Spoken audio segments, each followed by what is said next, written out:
Viernes, 3 de la tarde. Jesús muere en la cruz. El cuerpo es bajado, envuelto en lino, colocado en un sepulcro de piedra. Una roca enorme es rodada hasta la entrada. Guardias afuera, silencio total. Y empieza lo que la mayoría de las personas llama la espera. Viernes por la noche, todo el sábado, el domingo de madrugada. 3 días. Ahora detente, porque aquí está la pregunta que casi nadie hace. La pregunta que cuando la haces de verdad, cuando dejas de recitar y empiezas a pensar, cambia completamente lo que entiendes sobre la resurrección. El cuerpo estaba en el sepulcro. Eso todo el mundo lo sabe. Pero Jesús, la conciencia, la presencia, el Hijo de Dios que acababa de morir como hombre, ¿a dónde fue esa presencia durante esos 3 días? ¿Qué estaba ocurriendo en el lugar que no puedes ver? ¿En el reino que existe debajo de todo lo que puedes tocar y verificar? La respuesta que probablemente recibiste toda la vida fue vaga. Algo sobre misterio divino que no cabe en explicación humana. Y la aceptaste porque no había otra opción disponible. Pero la respuesta no es vaga. Nunca lo fue. Está en los textos. Está en las palabras de los apóstoles. Está en las cartas de Pablo, en las epístolas de Pedro, en los evangelios, escrita con precisión suficiente para que cualquier persona que lea con atención sienta el peso real de lo que está siendo descrito. El problema no es falta de revelación, es falta de contexto, y sin el contexto correcto, las palabras correctas no dicen absolutamente nada. Hoy voy a darte ese contexto, y cuando lo tengas, vas a volver a los mismos textos que ya leíste antes y vas a ver cosas que nunca pudiste ver. No porque no estaban ahí, porque todavía no tenías el mapa para reconocerlas. Te voy a mostrar 3 cosas. ¿A dónde fue Jesús? ¿Por qué tuvo que ir? ¿Y qué hizo mientras estuvo allá? Cada una construida sobre la anterior. Cada una más pesada que la que vino antes. Y la tercera, va a cambiar permanentemente lo que piensas sobre la cruz. No te vayas antes de llegar a ella, pero antes de cualquier cosa, necesito decirte algo directamente. Si estás aquí porque alguien que amabas murió y el dolor todavía no ha pasado de la manera que todos dijeron que iba a pasar, quédate hasta el final. Si vas a la iglesia todos los domingos y sales con la sensación de que la historia es más grande que la versión que te contaron, quédate hasta el final.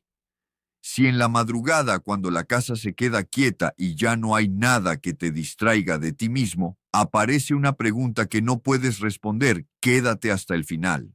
Porque esa pregunta que aparece en la madrugada va a ser respondida hoy, no con consuelo vago, con el testimonio de alguien que fue hasta allá y volvió. Para entender a dónde fue Jesús, necesitas entender algo que el mundo antiguo sabía instintivamente y que el cristianismo moderno casi ha perdido por completo.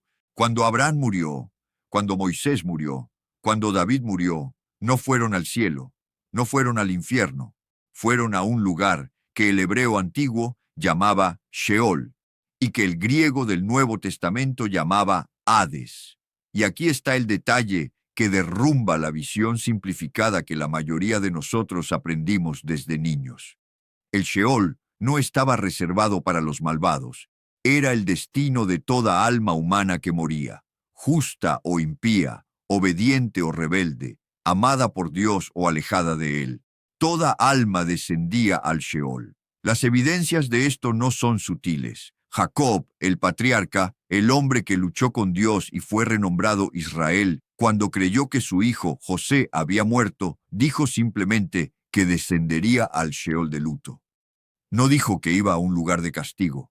Esperaba ir al Sheol como algo natural, como el destino común de toda persona que muere. David, el hombre descrito como conforme al corazón de Dios, el más grande rey de la historia de Israel, escribió repetidamente sobre el Sheol como el destino de su propia alma.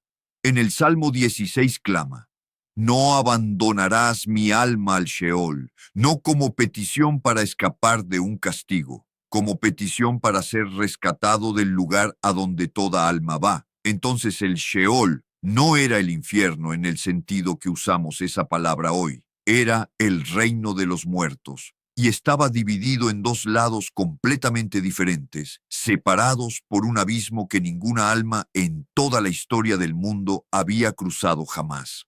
El propio Jesús describió esa división con una precisión que no deja margen para interpretación.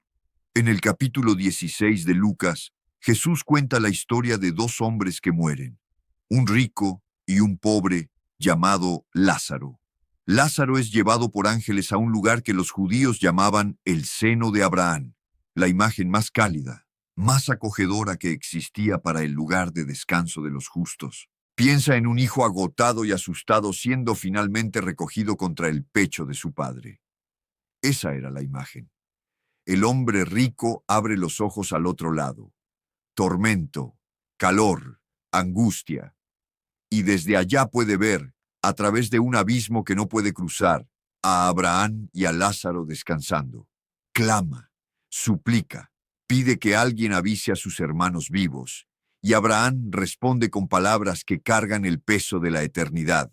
Un gran abismo ha sido puesto entre nosotros, fijo, permanente, sin cruce, sin negociación, sin excepciones. Jesús no cuenta esta historia solo para hablar sobre la riqueza. Está entregando a sus oyentes un mapa de la realidad espiritual que gobernaba toda muerte humana desde Abel hasta la cruz. Y lo que ese mapa muestra es el detalle que explica todo lo que vamos a ver hoy. Incluso los justos, incluso Abraham mismo, no estaban en el cielo. Estaban en el Sheol, en el lado del descanso, en el lado del consuelo, en la presencia de los patriarcas y profetas, pero todavía en el reino de los muertos. Todavía del lado equivocado de una puerta que no había sido abierta. Todavía esperando. Y eso lleva a la pregunta más importante de todo lo que vamos a ver hoy. La pregunta que cuando entiendes la respuesta, la crucifixión nunca más te parece una tragedia. ¿Por qué estaba cerrada la puerta? La respuesta empieza en un jardín. Cuando Adán y Eva pecaron, cuando el primer acto de desobediencia humana rompió la comunión original entre la humanidad y Dios, algo se quebró que ningún ser humano en toda la historia posterior tenía capacidad de reparar. La puerta entre la humanidad y la presencia plena de Dios se cerró. No porque Dios retiró su amor, no porque dejó de importarle, sino porque la plenitud de su justicia, que no es crueldad sino la expresión más profunda de su santidad, exigía un pago por el pecado que ninguna vida humana finita podía hacer. Piénsalo así. Todo ser humano que vivió alguna vez, incluidos los más justos, los más obedientes, los más amados por Dios, cargaba la herida heredada del pecado original. No una culpa personal que hubieran ganado, sino una condición en la que habían nacido. Una fractura en la naturaleza humana que venía desde el jardín. Abraham no causó esa fractura, pero la cargaba. Moisés, que habló con Dios cara a cara en el monte Sinaí, la cargaba. Juan el Bautista, a quien Jesús llamó el mayor entre los nacidos de mujer, la cargaba. Y la presencia plena de Dios exige un alma completamente, infinitamente, perfectamente reconciliada. No casi reconciliada, no mayormente perdonada, completamente. La deuda era real, era infinita en su peso. Y ninguna vida humana finita, por más santa que fuera, podía hacer un pago infinito. Entonces los justos esperaban, en paz, en consuelo, en la presencia de los patriarcas, no sufriendo, no abandonados, no olvidados, pero esperando un pago que no podían hacer por sí mismos, esperando una puerta que no podían abrir desde adentro, esperando el cumplimiento de una promesa que había sido hecha en el momento mismo en que fueron expulsados del Edén, incrustada en las palabras que Dios dijo a la serpiente en Génesis capítulo 3, versículo 15. Pondré enemistad entre ti y la mujer, entre tu descendencia y la de ella. Él te aplastará la cabeza. La primera profecía del Mesías, dicha en el jardín, en el momento mismo en que la puerta se cerró, La promesa de que quien la abriría ya estaba en camino. Y esperaron. Abel, el primer ser humano en morir en fe, esperó más tiempo que cualquier otro. Después llegaron Adán y Eva, cargando el peso de saber que había sido su acto el que inició la cadena de eventos que hacía necesaria la espera. Milenios pasaron. Un profeta tras otro descendió al seno de Abraham sin nada más que la promesa y la fe de que un día sería cumplida. Y entonces, en una tarde de viernes en Jerusalén, a las 3 horas, mientras los corderos de la Pascua eran sacrificados en el templo, un hombre clavado en una cruz entre dos criminales gritó con voz fuerte: «Consumado es», e inclinó la cabeza. La deuda había sido pagada en su totalidad, por el único en toda la creación con valor infinito suficiente para pagarla, el Hijo de Dios, en quien naturaleza humana y naturaleza divina estaban perfectamente unidas, cuyo sacrificio cargaba por tanto peso infinito, suficiencia infinita, completitud infinita. La puerta fue desbloqueada, y quien acababa de pagar el precio descendió de inmediato, intencionalmente, al reino de los muertos. Ahora es aquí donde la mayoría de los sermones se detiene. Habla del descenso como un detalle de paso, un ítem en una lista de eventos de la Semana Santa, y continúa hacia la resurrección. Pero detenerse aquí es perder exactamente lo que hace que esos 3 días sean tan devastadoramente personales. Porque Jesús no fue al Sheol como alma siendo procesada por el sistema. Fue como rey entrando en territorio que vino a conquistar, con propósito, con poder, con la obra completa de la cruz en sus manos como la llave de una puerta sellada por milenios. Y lo primero que hizo al llegar no fue ir directamente a los justos que esperaban, fue a otro lugar, un lugar más oscuro, a encontrarse con alguien que no estaba esperando rescate. Existe un pasaje en la primera carta de Pedro, capítulo 3, versículos 18 al 20, que es uno de los más evitados, más malentendidos y más teológicamente explosivos de todo el Nuevo Testamento. Pedro escribe que Cristo, muerto en la carne, pero vivificado en el Espíritu, fue y proclamó a los espíritus encarcelados, que en otro tiempo fueron desobedientes, cuando la paciencia de Dios esperaba en los días de Noé. Espíritus encarcelados, desobedientes en los días de Noé. ¿Quiénes eran esos espíritus? ¿Dónde estaba esa prisión? ¿Y qué exactamente proclamó Jesús a ellos? En la carta de Judas, versículo 6, escrita por el mismo círculo apostólico, en la misma generación, aparece una referencia directa a ángeles que no mantuvieron su posición original de autoridad, sino que abandonaron su propia morada, y que Dios ha reservado en cadenas eternas, bajo oscuridad sombría, hasta el juicio del gran día, encadenados, en la oscuridad, en una prisión, aguardando juicio final. La conexión con Noé explícitamente nombrada por Pedro no es decorativa. En la tradición judía que los apóstoles conocían, estos eran seres de poder inmenso y edad inconmensurable. Seres que habían transgredido los límites de su existencia en los días anteriores al diluvio, que habían trabajado contra el plan de Dios para la humanidad desde antes de la memoria escrita del mundo, y que habían sido aprisionados en las profundidades del Sheol desde entonces, encadenados, esperando un juicio que sabían que estaba llegando. Y Jesús, salido de la cruz, con el sufrimiento completo y la victoria asegurada, descendió al reino de los muertos. Y fue primero a la prisión de esos poderes, no para ofrecer misericordia, no para negociar, para declarar, para pararse frente a los enemigos más antiguos, más poderosos y más aprisionados de la humanidad y anunciar cara a cara, en su propio dominio, lo que la cruz había realizado. Pablo captura la imagen en Colosenses capítulo 2, versículo 15, con una precisión que quita el aliento. Despojó a los principados y a las potestades y los exhibió públicamente, triunfando sobre ellos. La palabra griega allí es exactamente la palabra para un triunfo militar romano. La ceremonia, en que un general victorioso marchaba con los enemigos derrotados encadenados por las calles de Roma, haciendo un espectáculo público de su humillación, anunciando al mundo entero que la guerra había terminado y había solo un resultado posible. Jesús hizo eso, no en las calles de Roma, no ante ojos humanos, en las profundidades del reino espiritual, en la prisión de los poderes que habían opuesto al pueblo de Dios desde antes del diluvio de Noé.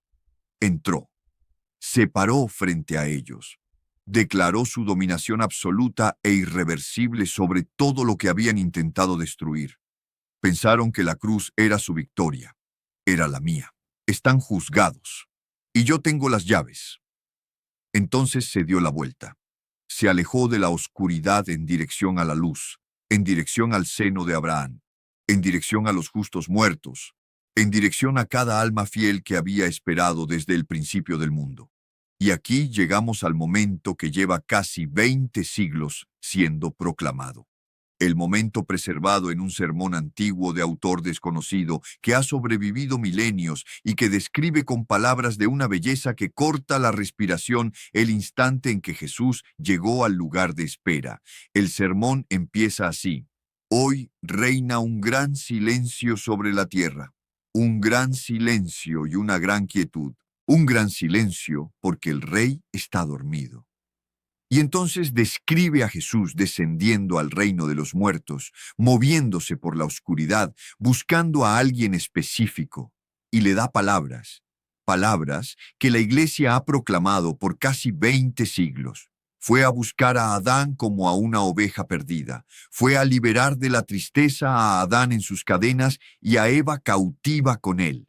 Y le dice a Adán: Soy tu Dios, que por tu causa me hice tu hijo. Despierta, tú que duermes. No te creé para que estuvieras prisionero en el reino de los muertos. Levántate de entre los muertos, porque yo soy la vida de los muertos. ¿Entiendes lo que está siendo descrito aquí? La primera persona que Jesús buscó cuando entró al lugar de espera fue Adán, el hombre cuyo pecado había iniciado todo. El hombre cuyo acto de desobediencia en el jardín del Edén había cerrado la puerta que Jesús acababa de morir para abrir. El hombre que había estado esperando en el Sheol más tiempo que cualquier otra alma humana en existencia. Y Jesús fue por él primero, no de último, no eventualmente. Primero, existe un ícono antiguo venerado en las iglesias orientales que representa ese momento. Se llama la anástasis, la palabra griega para resurrección. En el ícono, Jesús está parado sobre las puertas destrozadas del Hades, las puertas de la muerte arrancadas de sus goznes y caídas en forma de cruz debajo de sus pies. Cadenas y cerraduras rotas dispersas en la oscuridad abajo, y a cada lado de Jesús, Él está levantando figuras desde la oscuridad. A su derecha, Adán; a su izquierda, Eva. Pero hay un detalle que fue deliberadamente incrustado por los antiguos artistas que crearon ese ícono. Jesús no lo sostiene de las manos, lo sostiene de las muñecas, porque la teología incrustada en esa elección es esta: ellos no podían salir solos. Ningún esfuerzo humano, ninguna justicia acumulada, ningún año de espera y esperanza podía levantar un alma del Sheol. Solo Dios extendiendo la mano, tomando a la humanidad de las muñecas, no de las manos, jalando hacia arriba con una fuerza que no se gana y no se puede ganar. Y detrás de Adán y Eva, en esa imagen antigua, la multitud se extiende tan lejos como la muerte misma. Abraham, que partió por la fuerza de una promesa que nunca vio cumplida en vida. Sara, Isaac, Jacob, José. Moisés, que habló con Dios cara a cara y murió a la vista de la tierra prometida. Elías, que se paró en el monte Carmelo y llamó fuego del cielo. Isaías, que escribió sobre el siervo traspasado 700 años antes de la crucifixión. David, que escribió «No abandonarás mi alma al Sheol» y pasó toda su vida creyendo esas palabras antes de que fueran cumplidas. Juan el Bautista, que señaló a Jesús en el Jordán y dijo: «He aquí el Cordero de Dios», y luego fue decapitado en un calabozo y esperó aquí al que había anunciado. Y el ladrón en la cruz que dijo, acuérdate de mí apenas horas antes, y a quien se le prometió, hoy estarás conmigo en el paraíso, descansando allí exactamente como fue prometido. Cada alma desde Abel hasta ese ladrón. Cada persona que había vivido y muerto confiando en la promesa que comenzó en Génesis capítulo 3, versículo 15. Jesús las reunió a todas. El apóstol Pablo captura esto en Efesios capítulo 4, versículos 8 al 10, citando el antiguo himno hebreo de victoria del Salmo 68. Cuando ascendió a lo alto, llevó cautiva la cautividad. Una hueste, no un puñado. La vasta, indescriptible multitud de cada alma justa que había muerto esperando ese momento. Sacados, levantados, conducidos a través de la puerta que la cruz acababa de abrir. La puerta que había estado sellada desde el Edén. La puerta que solo el amor infinito derramado en una cruz podía haber abierto alguna vez, hacia la presencia plena, eterna y cara a cara de Dios. Por primera vez en la historia humana, el cielo recibió almas humanas, reales, con nombre, amadas, por primera vez desde que el jardín fue cerrado. Y entonces al tercer día, algo ocurrió en el mundo visible. La piedra fue removida. El sepulcro estaba vacío. El cuerpo había desaparecido. Y Mateo, registrando lo que siguió en los días que rodearon la resurrección, escribe dos versículos que la mayoría de las personas ha pasado por alto toda su vida. Capítulo 27, versículos 52 y 53. Y los sepulcros se abrieron, y muchos cuerpos de santos que habían dormido se levantaron. Y saliendo de los sepulcros, después de la resurrección de él, vinieron a la santa ciudad y aparecieron a muchos. Muchos cuerpos de santos levantados, saliendo de sus tumbas, caminando por Jerusalén, apareciendo en persona cara a cara, reconocidos por mucha gente. Mateo estaba escribiendo para una audiencia en Jerusalén. Personas que conocían a sus vecinos, personas que podían caminar hasta las casas de las personas que describía, personas que podían preguntar, personas que habían visto. Esto no es símbolo, no es metáfora, no es poesía, es un reporte. La confirmación física, pública y testimonial de que lo que ocurrió en el reino invisible durante esos 3 días era real y era exactamente lo que Jesús dijo que sería. La muerte no había sido simplemente sobrevivida, había sido invadida, conquistada desde adentro, y sus cautivos habían sido liberados. Y ahora necesito traer todo esto hasta ti personalmente, porque nada de esto es solo historia antigua. En Apocalipsis capítulo 1, versículo 18, el Cristo resucitado le habla al apóstol Juan en la isla de Patmos. Después de la cruz, después del descenso, después de la resurrección, después de todo, dice, yo soy el que vivo y estuve muerto. Y he aquí que vivo por los siglos de los siglos, y tengo las llaves de la muerte y del Hades, las llaves. Antes de la cruz, la muerte tenía esas llaves. Cada alma que moría, incluso las justas, incluso las amadas, entraba al Sheol y no podía salir. La muerte las retenía. La puerta las retenía. La deuda las retenía. Pero Jesús pagó la deuda. Jesús caminó dentro del territorio de la muerte. Jesús proclamó su victoria a cada poder oscuro dentro de él. Jesús reunió a cada cautivo que había esperado desde el principio. Jesús los llevó a casa.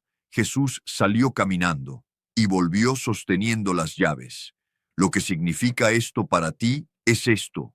Donde sea que estés ahora mismo, lo que sea que estés cargando, si perteneces a Jesucristo, si has puesto tu fe en el que murió y resucitó, entonces cuando llegue tu último aliento, no vas a una sala de espera. El seno de Abraham fue vaciado. El cuarto de espera fue despejado. La puerta está abierta de par en par.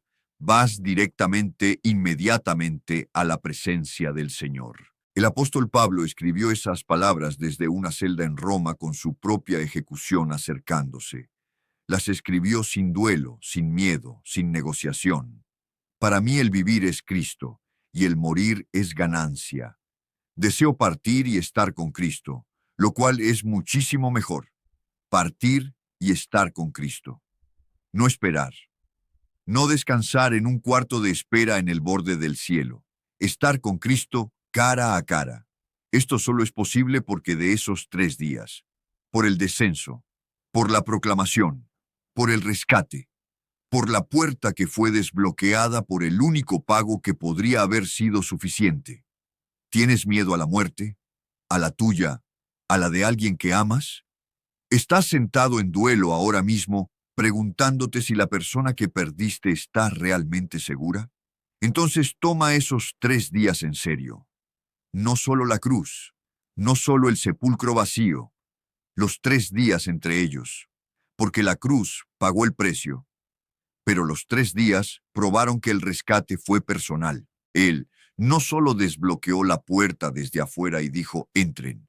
Entró personalmente, fue a cada alma esperando en la oscuridad y les dijo lo que le dijo a Adán, lo que te dice a ti. No te creé para ser prisionero aquí, levántate, vuelve a casa, la puerta está abierta. Él fue primero y está al otro lado esperando.